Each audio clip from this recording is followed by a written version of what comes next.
And a very interesting consequence of convolution is that when you convolve with a Dirac delta function, that is, if a system has an impulse response which is equal to the Dirac delta function, then the output of the system is always equal to the input if it is an LTI system. Why is that? Because the output is just input convolved with the impulse response, which is delta of t. When you convolve the Dirac delta function with the input, what do you get? This is the convolution integral. And remember what this does? In this case, all you are doing is just taking the Dirac delta function, sampling the input signal at each and every point, and then putting them together again back. So this is like dividing the signal from at each time instant, and then once again putting that back in the same place wherever you took it from.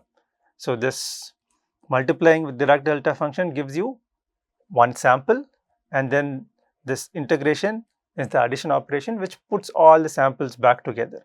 So you are dividing everything apart, and then you're basically dismantling and then putting things together. So the multiplication does the dismantling operation, and the integration does the operation of putting things together. So you get the same signal again, x of t. So when you convolve the signal x of t with the Dirac delta function, you end up getting the same signal that you fed as the input.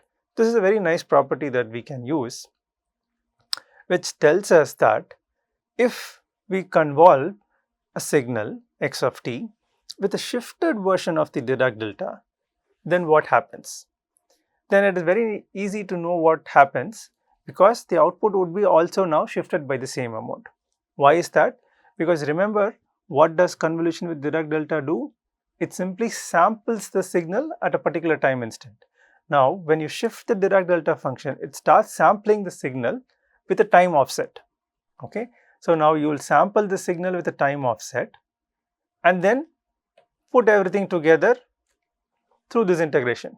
So when you put things together, because you have sampled with a time offset, you will also be getting an offset in the actual signal that you put together. So the signal will also be time shifted. So whenever you convolve a signal x of t with the Dirac delta function which is time shifted, the output of the convolution is also time shifted.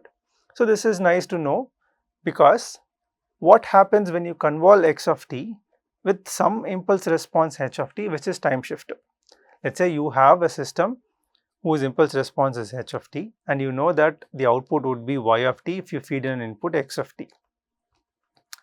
And somebody asks you the question, now I am going to time shift the impulse response by some amount. If I time shift the impulse response by some amount, what happens to my output for the same input? Now, why is this even important? Later, once we learn the properties of an LTI system, we will see that this actually helps us to make systems practical. When we talk about the concept of causality, we will see that this is actually essential. It comes in very handy. We will discuss that later, but keep this in mind, why this is important. Alright, so we are trying to find out what happens to the output when you just shift the impulse response by some amount. What we are going to say is the shifting operation is as good as convolving h of t with a Dirac delta which is shifted in time.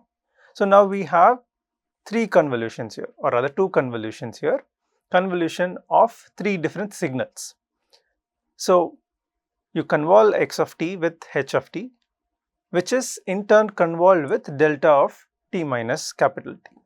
So you use the property of associativity. So if you use the property of associativity, you can say that this is in fact equal to y of t convolved with delta of t minus capital T. So the property of associativity comes in very handy here, right? And then now you can say the output is also shifted by the same time. So whenever you convolve a signal with a shifted Dirac delta, you get the signal also to be shifted by the same amount.